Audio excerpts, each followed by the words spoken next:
Yeah, so welcome to this session. Let me place on a slide share for, for slideshow. Let me say slideshow for effective sharing. I don't know if it will, for effective sharing. Yeah,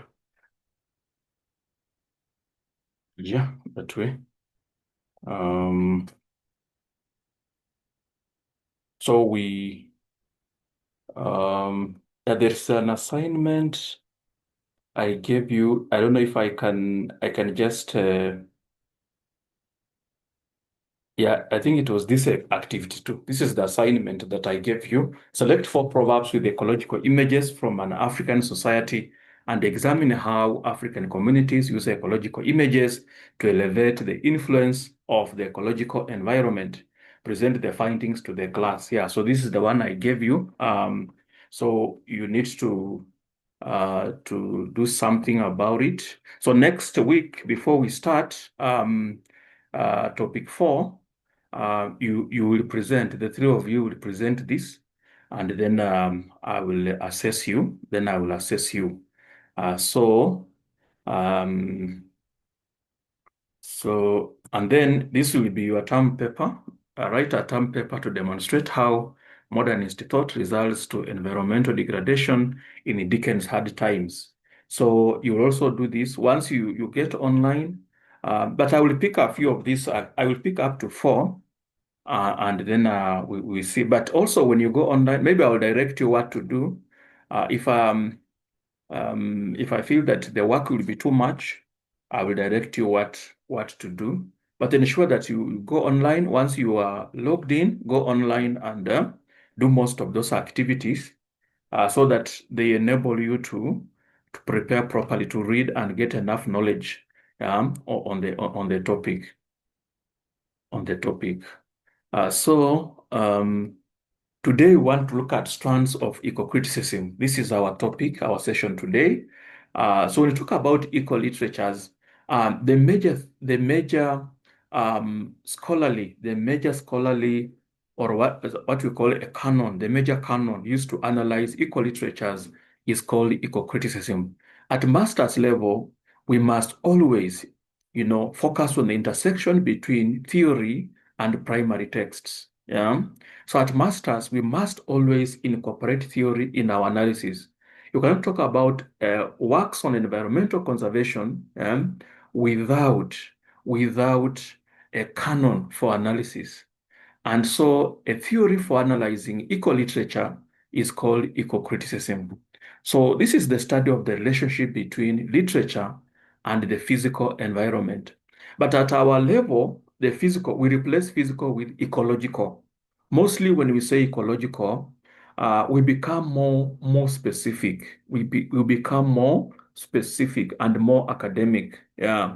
So how does literature affect the ecological environment, and how does the ecological environment affect literature? So literature enables the society, students, and people to know a lot about ecological concerns, because majorly literature was very anthropocentric, it was very homocentric. So with the time, scholars felt that literature should not just focus on homocentric themes like politics, education, poverty, and yet the environment also matters. The natural environment or the ecological environment also matters. And so the interest in eco-literatures came in waves. We had the first wave and the second wave and even the third wave. Yeah. And today we'll be interested in these particular waves. Yeah. So what are our ELOs? To define eco-criticism and distinguish between the central concerns of the first, second, and third wave. But this time we'll focus more on the first and second wave. Yeah. Evaluate the significance of Lawrence Boyle's foundational tenets. There was a scholar called Lawrence Boyles. He's actually seen as an indomitable voice in eco-criticism. He's seen as one of the major founders of eco-criticism. So we must know the tenets of Lawrence Boyle, then articulate the key critical concerns of the second wave, including environmental justice, deep ecology, and gender studies. So the second wave, this is where Lawrence Boyle came. Then compare Boyle's Western criteria for ecological literature with alternative approaches to ecological awareness found in global literature and folklore. So for the fourth one, I know we'll develop it later, but the fourth ELO, we'll find it more on the portal. When you go to the portal, this fourth section, basically we just want to see whether Boyle's model is suitable for the African situation. So the first wave of eco-criticism. So the first wave of eco-criticism is treated between the late 1970s and the early 1990s. And it was characterized by its focus on establishing the field as a legitimate critical discipline. So eco-criticism has not been there. Literature was basically very homocentric, and people focused more on things like post-colonialism. They focus more on Marxism. Like Marxism was very popular, especially during Ngugi's times. He wrote a lot about class struggles, and all those are called homocentric themes. So people now decided that literature will not just continue being anthropocentric, that literature had to put into consideration the issues of the ecological environment, because the environment matters. And this kind of perspective arose because of postmodernism. Postmodernism came after the Second World War, where people felt now the issue of just thinking about class and the struggles about people and superiority between this type of people and this type of people, that the binary kind of thinking had just brought a Second World War that almost annihilated the human race. So postmodernism now started to move away from just homocentric concerns and binaries and the issue of thinking about superiority of one race with another, and postmodernism now started to bring the periphery, what is considered peripheric, to the center of society. And because modernism considers nature as peripheral, postmodernism decided to bring nature to the center. So eco-criticism or eco-literatures are a part and parcel of postmodernism. Postmodernism is a large movement that critiques the tenets of modernism. Where modernism feels that human beings are at the center, postmodernism brings now nature to the center. And says that actually postmodernism says that there are no fixed positions. You cannot just say that human beings are at the center. No, sometimes nature can also be at the center and human beings can be at the periphery. Other times human beings can be at the center and nature goes to the periphery. So eco literatures or eco criticism is part of postmodernism. Postmodernism is a large movement where eco-criticism and feminism also comes there. Because according to modernism, man is the center. But according to postmodernism, a woman can also be at the center and a man can be at the periphery. You see, other times a man can be at the center, a woman at the periphery. So postmodernism focuses on it is very flexible kind of thought. It's a very flexible mode of thought. And eco-criticism comes under postmodernist studies, which are very, very instrumental and very important in the current society. So eco-criticism arose in the wake of the influential environmental writings like Rachel Carson's Silent Spring in 1962, and was fundamentally concerned with mapping the representation of nature in literature. So its primary goal was to elevate discussions of the non-human world beyond mere setting, examining how texts engaged with the ecology, wilderness, and the human relationship with the land. So they wanted to just go beyond using nature for framing, that nature should not just be used as style. Yeah, they wanted literature to go beyond the use of nature as a setting. You look at books like River Between, nature is just used as a word, as a framing device, as a style. Yeah, and that's what eco-criticism discourages, that natural environment should not just be used in literature for what? For style, but we should engage more seriously with ecology, wilderness, and how we relate with land, and how land affects us and how we affect land. And we should focus seriously on the issues of environmental conservation. And the first scholar was Cheryl Glotfelty. So this is a lady, yeah. So she was a major scholar associated with this first wave, yeah, this foundational period, whose influential introduction to the co-edited volume, The Eco-Criticism Reader, Landmarks in Literary Ecology, helped to formalize the discipline by offering a widely cited definition of eco-criticism. So her first book, The Eco-Criticism Reader, Landmarks in Literary Ecology, yeah, formalized, it canonized, yeah, it formalized eco-criticism as a field. And it was widely cited because it now formed the foundation of eco-critical studies. Yeah, so this is the picture of Lotfelty. Yeah, so you'll go and read more on her, and even that book has been placed on the portal. That book has been placed on the portal. You will go and read her essay. Yeah, so her work now brought environmental studies into literature, and they felt that it's not enough to just talk about literature, to talk about nature as a style. Like when you look at a poem like I Love You, My Gentle One, when you say, um, my love is the butter we were smeared with to seal fidelity into our hearts. You are the cattle bird's egg. For those who saw you are wealthy.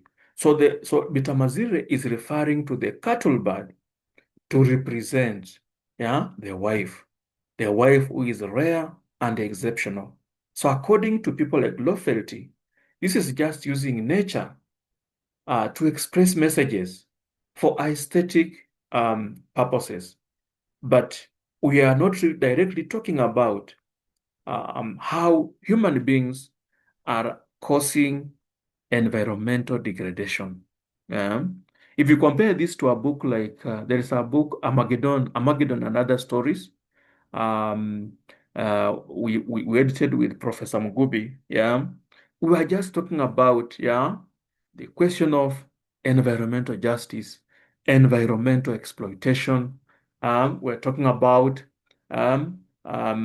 how droughts have caused poverty and even clan wars. Yeah, in communities. We are directly referring to environmental themes. So in eco literatures, we focus on direct environmental themes. Yeah, we are not just using nature for aesthetic purposes.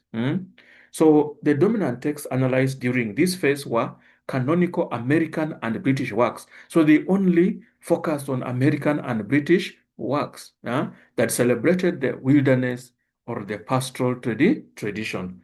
There were no texts from Africa, from Asia, from anywhere. It was just British and American works.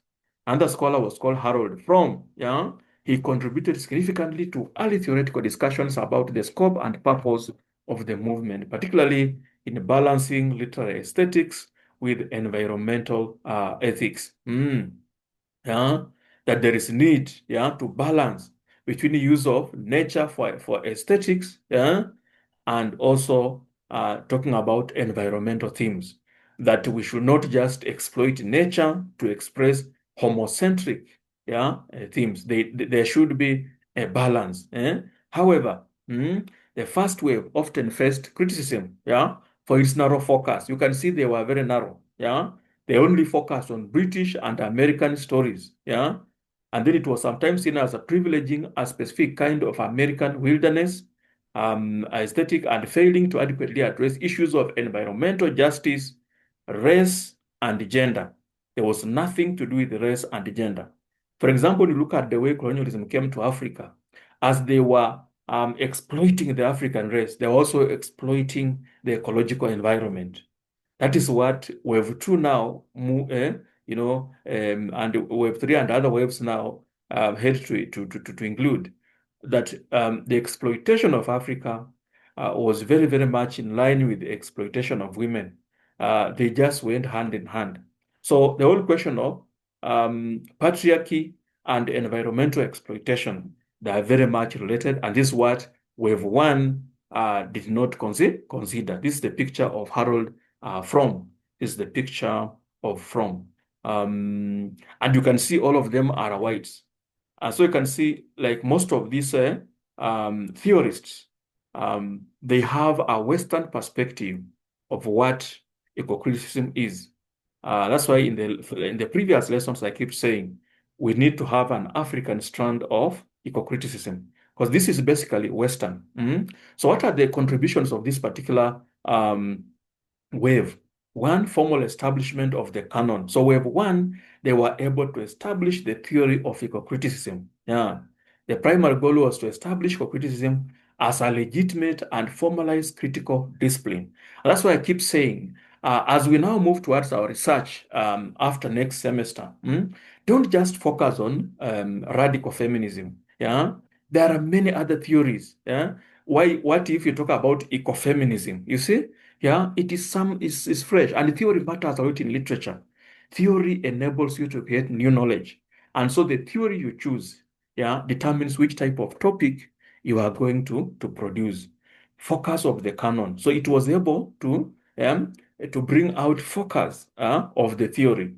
That is methodology for analyzing and valorizing, yeah, the canon and the nature writing. So they were able to show the focus that basically we should focus on direct themes that affect the natural environment. Yeah. So they brought out the focus very clearly. Number 3, elevation of the non-human. So they were able to bring the non-human to the center. That life is not just about human. When I started, I quoted Genesis 1:26. That Judaism and Christianity, yeah, because they talk about God gave us power to rule over the earth. Yeah, people have abused that particular scripture, yeah, to exacerbate environmental degradation and exploitation. Yeah, but in this particular phase, people are able to consider that the non-human is also important and part and parcel of society. Then we have the second wave. So it represented a significant material turn for the discipline, moving sharply away from first wave celebratory focus on canonical nature writing and American wilderness. So it's not just about romanticism. So we are saying, much as we are talking about a romantic poet like the one we read last week, there's that romantic poet we read last week, William Blake. Is it William Blake? Yeah. So it's not just about romantic poetry and romanticism, because romanticism also mostly just uses nature for aesthetic purposes. For aesthetic purposes. But for us here, we want to directly talk about how human activity has destroyed the natural environment directly. Yeah, it's not just about romantic poetry and all that. It must be direct. So this phase recognizes that environmental problems are inseparable from social issues, that they are equally important, and writers must directly talk about environmental problems. Yeah, environmental problems, thereby embracing a more political and pragmatic approach. Who can give me one example? Last year, there were some environmental problems in the United States. Yeah, there was an environmental problem in the United States. Who can tell me one? Um, um, mm, there was an environmental problem in the United States. Who can tell me one? And they are not a joke. They cannot be controlled easily. They cannot. I think it is Madai who said, nature is very understanding. But if you offend it, it is very unforgiving. Yeah? It is very, who can give me one? And we looked at America and we wondered, with all this technology, there is nothing the United States could do. Yeah? Yeah? Who can tell me? And keep watching news, please. Keep watching news. Eh? Ruth, what happened last year? There was a natural disaster in the US, and many people lost. There were many losses. Yeah? I'm quoting United States because this is the most powerful nation militarily. With the ability, they boast of how they can just drag a president out of state house in Venezuela and subject him to justice. But when this thing arose in the United States, what happened, Ruth? What happened, if you can remember? Hmm? I think it was the beginning of the year. Yeah. Trump was just taking over, and something happened. Yeah. So we need to address environmental problems. We need to address environmental problems. But now here, we must use literature. We must use what? Literature. We must use literature to achieve this. And literature has the ability. When we come to in cell 81, we're talking about literature and propaganda.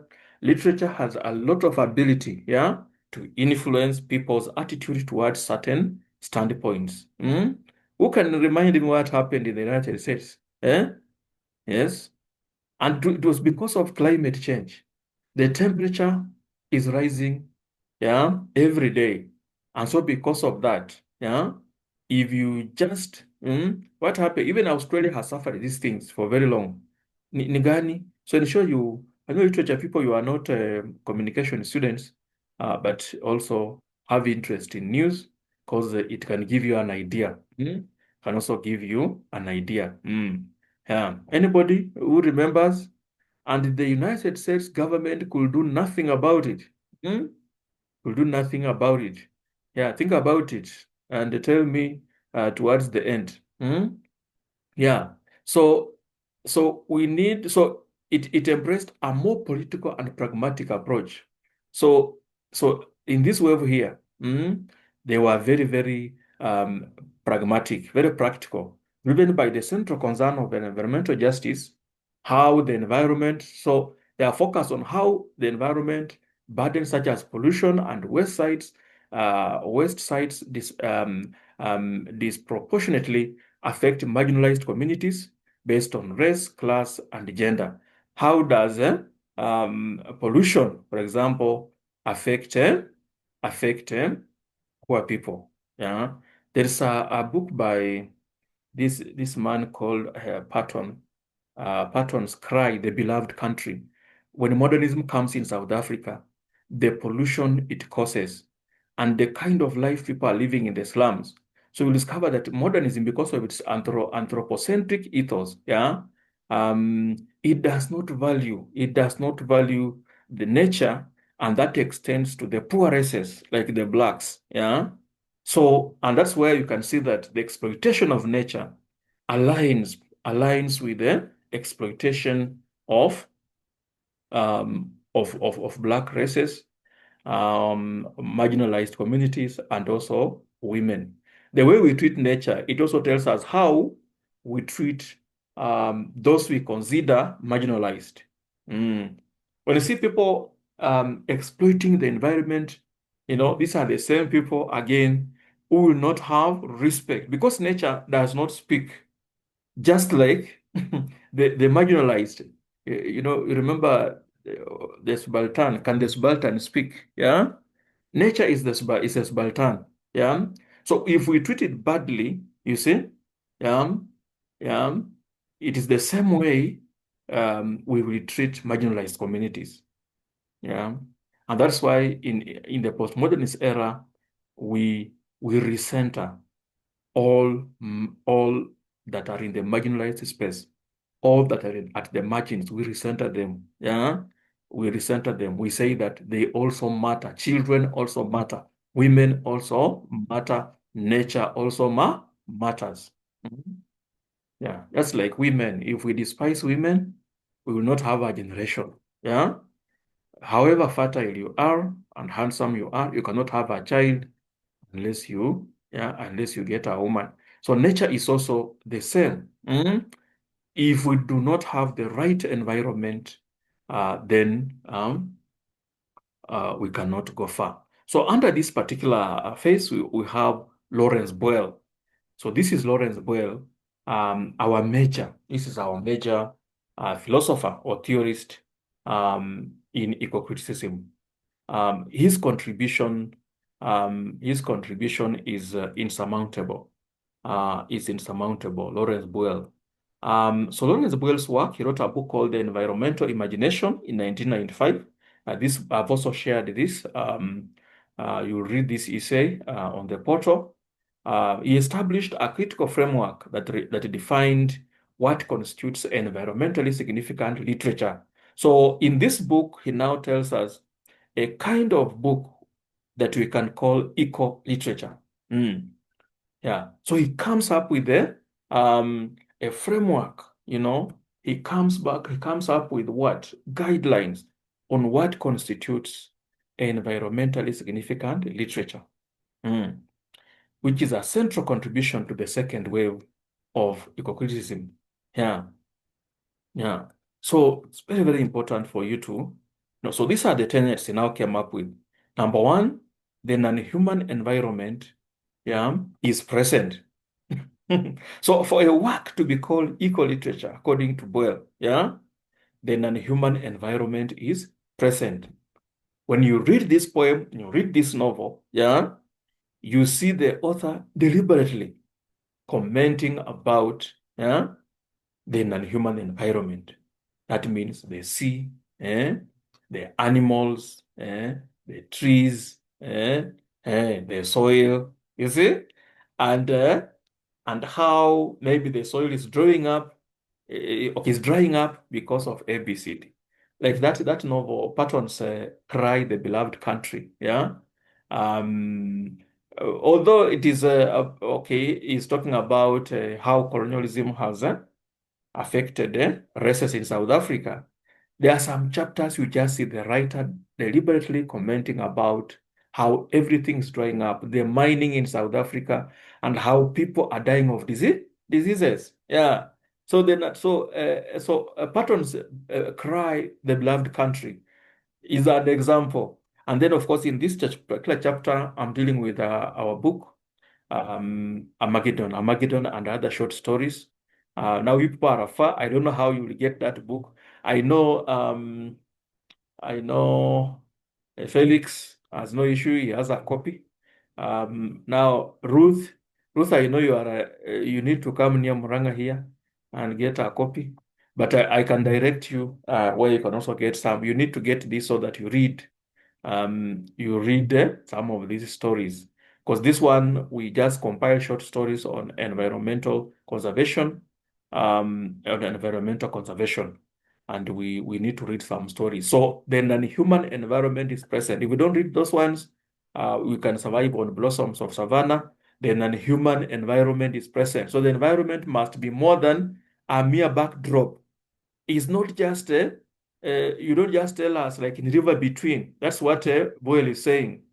Don't just say Kameno and Makuyu, they are ridges, then River Honia, and then River Honia is just reconciliation. The themes are just homocentric. No, he's trying to say the environment must be a vital presence in the text, capable of exerting influence and consequence.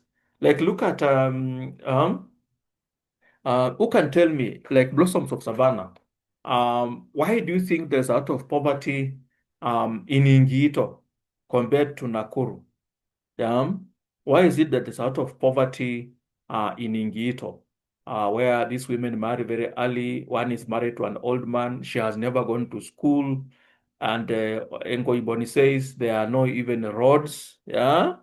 Why? Why does Ngoiboni come? Why is there poverty, no education, and no development in Ingito? Anybody to try?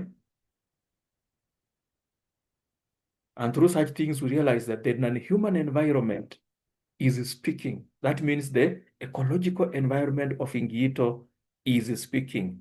And here we're talking about the cultural environment. In this particular session here, don't talk about feminism. Yeah? Here we are saying even even the patriarchy um, um, may have arisen from the ecological environment. That's what we are saying here. Yeah. Yeah. So tell me something about the poverty in Ingito. Why are there no roads? Why is the government not building roads in Ingito? Anybody to try? Why is the government not building good roads in Ingito? And in Nakuru, there are very good roads there. Is it because of just tribalism, which is homocentric? So in this particular unit, we don't talk about things like tribalism. We say that if there is tribalism, you link it to the non-human environment. If you don't draw that nexus, you cannot score in this one. Yeah, that the ecological environment is present. Anybody to try? Yeah, why is there a lot of poverty in Ingito? That's a book we have read. Yeah, Sheila, why is there a lot of poverty in Ingito compared to Nakuru? Why are there good roads in Nakuru and poor roads in Ingito? And also where Ingito is where the Ngoibon is. Yeah. Sheila?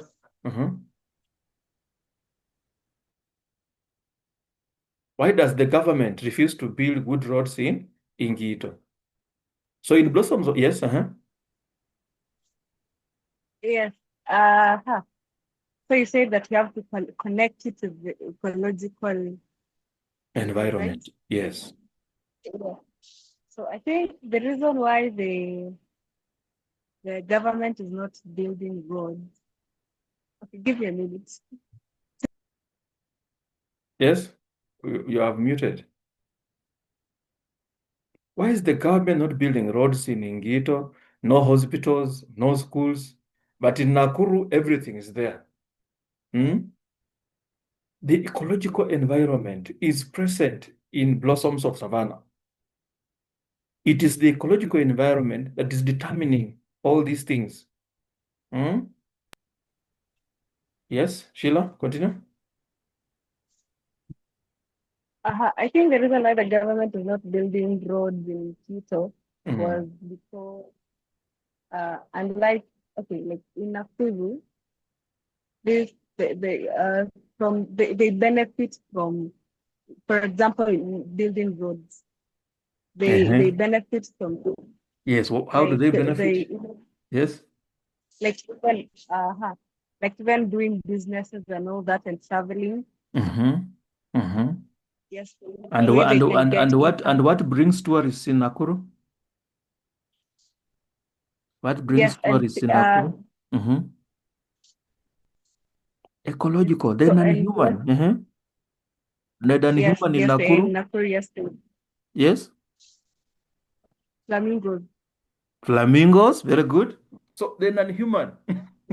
Flamingos. Ruth, what brings tourists in Nakuru? So Sheila has talked about the flamingos. Ruth? What attracts tourists in Nakuru? Nakuru is one of the most beautiful counties. If you have ever been there, right? Najua kuna watu wamezoea tu. People are just used to these things, eh? That's why some people may not see. Yes, Ruth? I guess Lake Naivasha. Lake Naivasha. Another lake. There are three lakes in Nakuru County. There are three lakes. Lake Naivasha. Ruth, any other lake? Lake Nakuru. There is Lake Nakuru. That's the one that has flamingos. You see? And then Lake Elementaita. Lake Elementaita is also it has no flamingos are Lake Elementaita. Yeah, it is a very special lake. That's a very special lake. I think it has no outlet or something. Yeah, the most salt lake, and then we have the Rift Valley viewpoint at Lare. There are some Europeans when they just reach Lare, yeah, and they see just before Kimende, when they just see that Rift Valley viewpoint there, some Europeans decide not to go back to Europe. They have bought property in Nakuru and they have settled there because of just the beauty of Nakuru County. Yeah. So the ecological environment, and then around Nakuru also, when you go towards Njoro, the places are very good for farming, very good for farming. Yeah, like those places, even where Sheila is, those are very good places for farming. And I think Sheila wanalima paka tea. There's a lot of tea there. There is wheat all the way to Eldoret. Yeah. And so when the government builds a road, the way Sheila said, it wants to benefit, yeah, from a road. Yeah, you cannot build a road to a wilderness where there is no oil. At the end of the day, you will not have money to repair it. Yeah, to repair it. So the ecological environment, like now Western, they are talking about gold. And I wish those people cooperate so that they start mining that gold, because that is the only way now. Western part of Kenya, yeah, will be highly valued. The ecological and the non-human. So we are saying the non-human environment must be present. So in Gito, one of the major causes of the poverty is because of the dry area. So the government is disinterested. Yeah. Yeah, it's disinterested because there's nothing it will get. There are no schools. So those girls marrying very early is because of the ecological environment. It's not just because of because of patriarchy. And you will discover that even the patriarchy, yeah, the reason why the men are very patriarchal is because the environment is very harsh. So the men must be very hostile and very strong to protect the community from raiders, yeah, and wild animals. So you cannot compare people living in Gito and people living on Mount Kenya or Mount Elgon, yeah, because those are very different places. And the ecological environment can shape even the personalities of people. It shapes. People living in deserts, they don't behave like people who live in cold or in good places where there is no heat. Yeah. So in Blossoms of Savannah, Olekulet shows that. Yeah, he really shows that. And that's one of the eco literatures we are talking about. Then an environmental interest is explicit, that it must be direct. That's what Boyle says, that it should not be suggested. We should not guess. That the writer must directly comment on environmental themes, that there should be some environmental advocacy. And that's why I chose that book I'm talking about, Armageddon, Armageddon and other short stories. We just talk directly about environmental issues. So making the degradation or health of the non-human world a central thematic focus that a work must directly talk about, talk about this. Yeah, so this book I want you to read. Sheila na Ruth, mtafute hiyo kitabu. Mnunue hiyo kitabu msome, so that we know equal literatures. And once we have a good foundation, some of you, as you go for research, you can have a topic in eco-criticism. It's an area that now, is highly valued. And then the human interest is not the only legitimate interest. Yeah, that for our work to be eco-critical, the human interest is not the only legitimate interest. Yeah, if you only talk about like river between, that if you are just talking about reconciliation, hybridity, those are homocentric themes, or we call them anthropocentric themes. That is not, according to Boyle, that is not eco-criticism. The text must challenge the traditional human-centered worldview, granting the non-human world some degree of recognition, inherent value, thus moving beyond purely instrumental ethics. That is not just about homocentric themes. In short, that's what we are saying.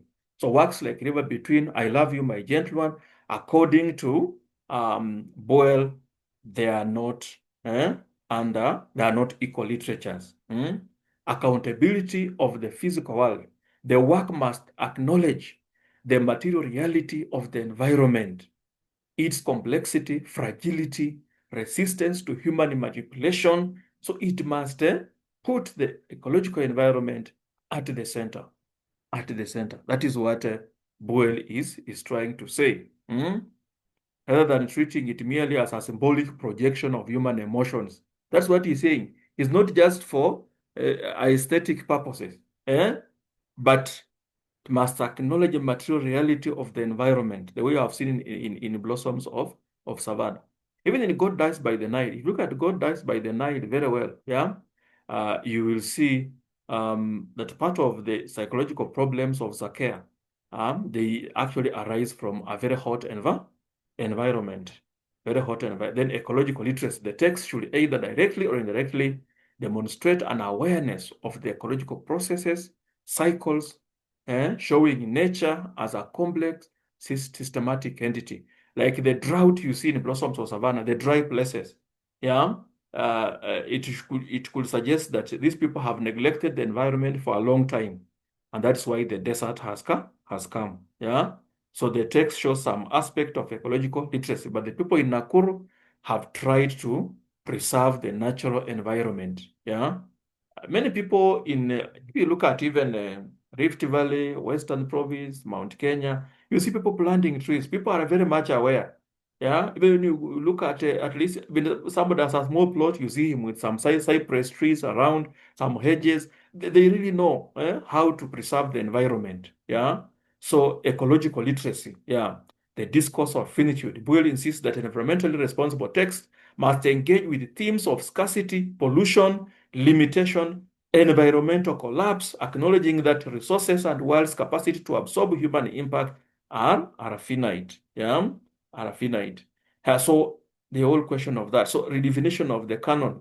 This meta-tenet argues for expanding the literary canon beyond traditional nature writing. It's not just nature writing, but we must also include urban narratives, even in towns. If you see people not taking care of the environment, people throwing rubbish, like in that book, Armageddon, you will see some writers writing about poor waste disposal. Poor waste disposal. That is eco-criticism. So it's not just again about trees and animals. How do are people concerned about environmental conservation? They're told by Faith who Jerry, who writes about somebody who gets cancer from the environment, from pollution of the environment. It's not just about animals and trees. You must show us that the environment is supposed to be taken care of. In 400 words, write a rebuttal of Boyle's tenets with reference to holism as a backbone of African cosmology. So here we will come to that as we finish. So contributions of this particular wave: one, environmental justice.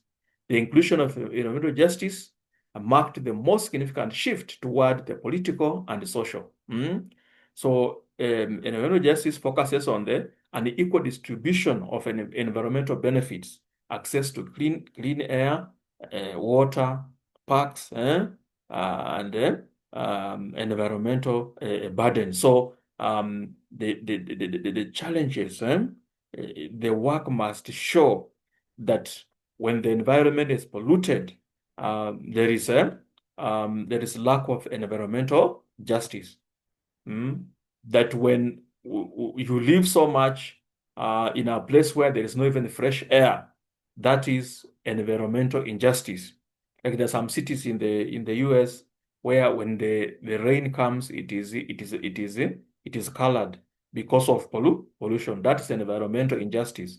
If you cannot access water, if all the water in the river, like Nairobi River, it is so polluted that there is fecal material, there is industrial waste, that is environmental injustice. So in eco-criticism, this meant shifting the focus from pristine wilderness to polluted urban landscape. Like when people are using these toilets, they are called flying toilets. People cannot have proper toilets. They use bags and then they throw on the road. That is environmental injustice. And all that is eco-literature. Then deep ecology. It made a contribution to deep ecology. Deep ecology is a philosophical movement popularized by Anne Naess, who provided the theoretical extreme to second wave's critique of anthropocentrism. So while mainstream environmentalism aims to conserve the environment primarily for human utility, deep ecology posits that all life forms, regardless of their usefulness to humans, have intrinsic value. That every life has a value. So don't just kill insects because they are insects. Yeah. Every insect has a value to society. We need to know, the importance of those insects. Like I lived among Muslims, they believe you cannot kill an insect. It is God's creature. Yeah? Yeah. But if you just step on them, so that is deep ecology. Everything, even everything that's not human, even those small insects, they have a role. Then gender studies and ecofeminism. So it made a contribution to gender studies and ecofeminism. Ecofeminism became a crucial component of second wave, arguing that there is a profound link between the domination of women and domination of nature. So this critique posits that both forms of oppression stem from the same patriarchal rationalist structure that frames women and nature as resources to be controlled and exploited. And it may not just about women, even men can also be exploited. Yeah, because as days go by, you will discover that things are even changing. Yeah, that the way you can also exploit a man, that is the same way you exploit nature. Yeah, so men can also be exploited as we see that times are really changing. It's not just about, when we talk about gender studies, for a long time, we have associated gender studies with the protection of women. But that is not true. Gender is gender. Gender is gender. So, like now, some of you ladies, when God gives you a boy child, also ensure that you protect the boy child, because there is always a strong link also between a mother and a son. So also ensure that you take care of your boy child. So gender studies, gender is gender. So of course, ecofeminism talks about, for a long time, it's women who have been exploited, but it's not always the case. As a postmodernist also, you must know that things can change. We talked about arbitrariness of power by Derrida. Derrida talks about power shifts. Yeah, that the periphery can move to the center to the periphery. So things can change. Sometimes also men can move to the periphery and women to the center.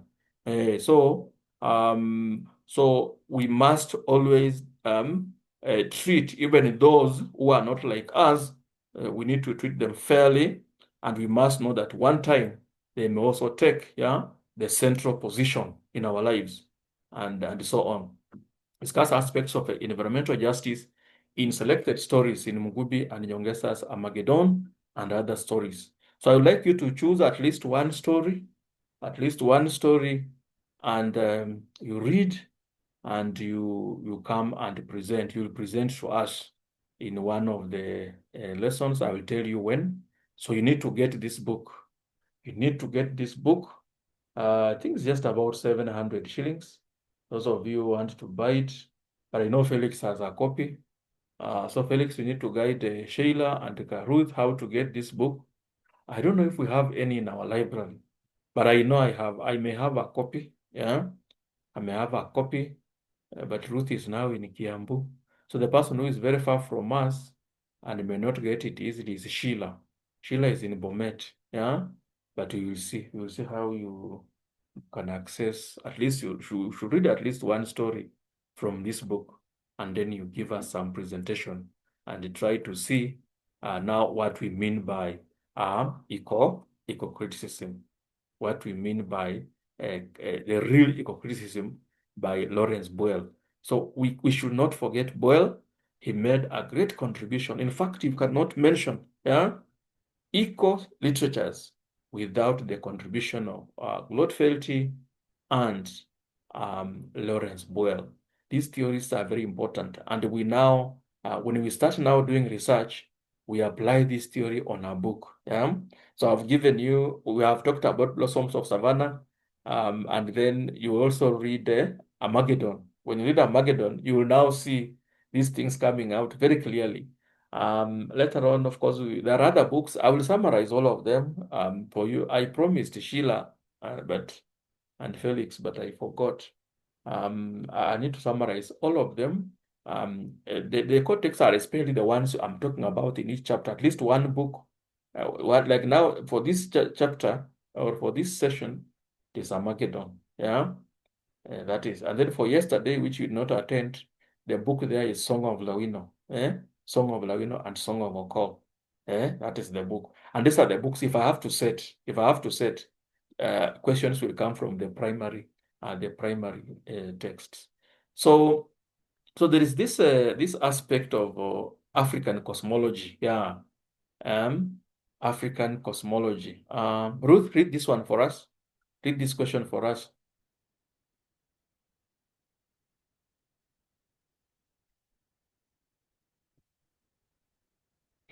Ruth, read this one for us. I hope you are not distracted.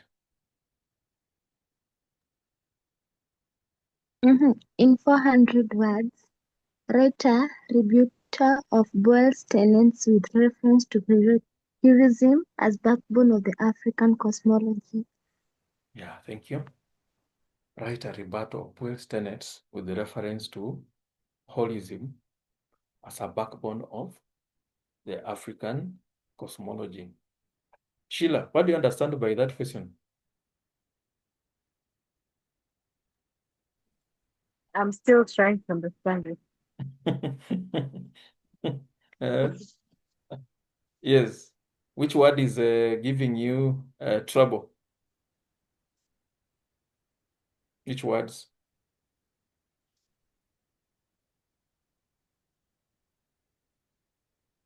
Rebuttal. Rebuttal. So, Yes.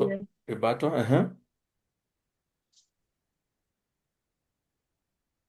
Do you understand holism? No, I don't. No.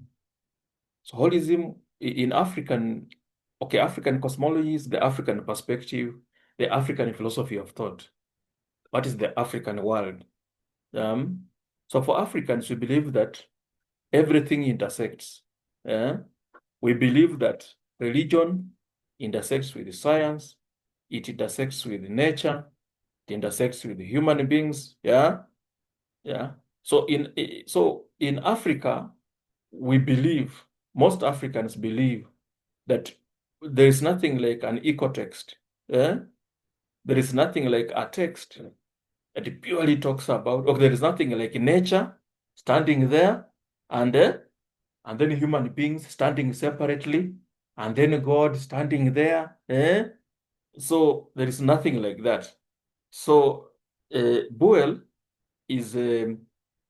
theory is based on the binaries typical of modernity.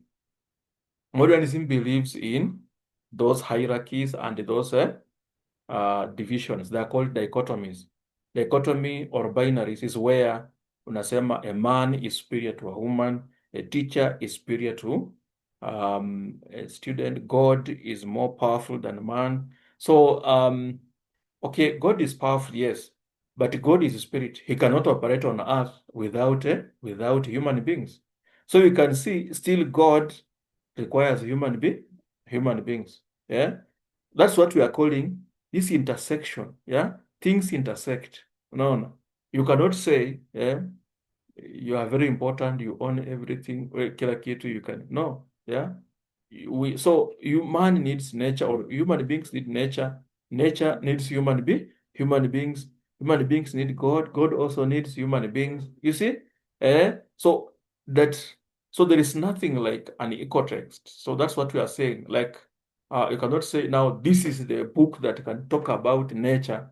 Because for us, you will find nature intersecting with religion, and literature is a human creation. But for us, although literature is human creation, we depend on nature to create literature, and literature depends on us to familiarize people about, we depend on literature to We depend on nature to get literature, and literature relies on nature. Okay, nature relies on literature, and literature relies on nature. That's what we are saying. How does nature rely on literature? By creating environmental awareness. Yeah. So all literature in Africa cannot be separated from nature. That's what we are saying.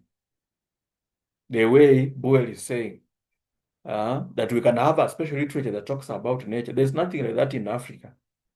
In Africa, literature, that's what Okuyade says, Okuyade 2013. Yeah, he says that in Africa, by nature, Africa, we are very postmodernist. Literature depends on nature, and nature depends on literature.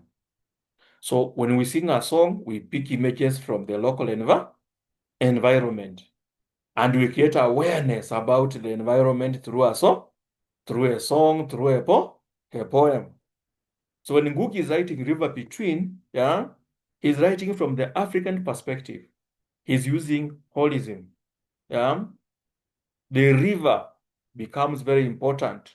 The mountain in River Between is next to a god.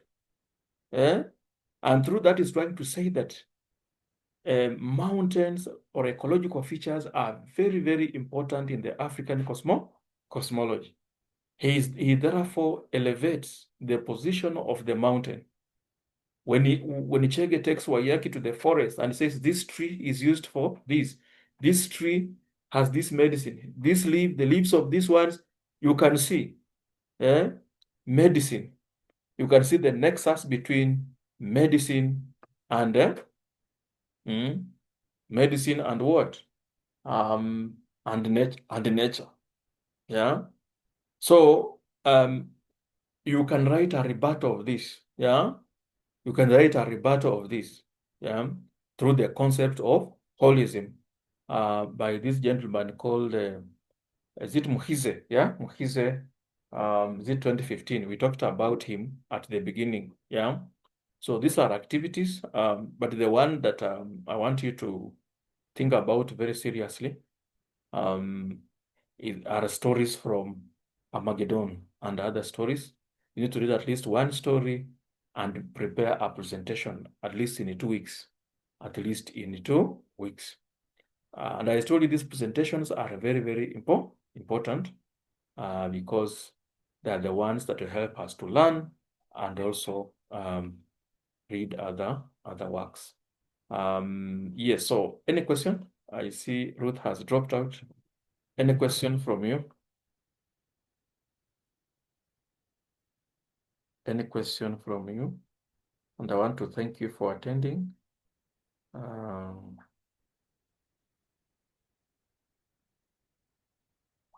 Sheila, how will you be able to get this book?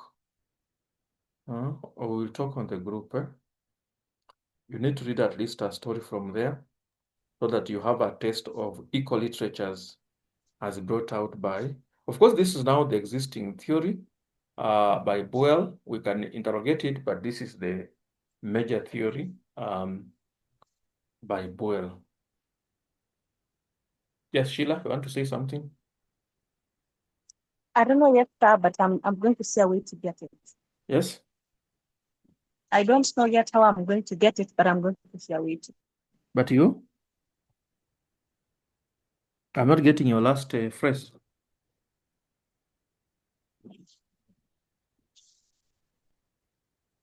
Yes, sir. I've not gotten your last phrase. I said, but I'm going to see how I can get You need one. to see how you get it. But at least you okay, but we will talk. So I know Felix, I don't know if you are able to speak or you are unable, but thank you for attending. I'll also share the recording and what else do you need? Do you need the slides? But Sheila, you can access the portal. And when I check, you have not accessed the portal. Are you having difficulties in accessing the portal, Sheila? No, I have access with, sir. You have accessed? Yes. Have you accessed? I was having difficulties before, but yes, I was able to. Yes. And then also go there and sign the attendance. I don't know if I should extend that time. I don't know. I think I should extend the time. I should extend that time Yes. so that you ensure you sign the attendance. So thank you for attending. Good evening. Good evening. Mm.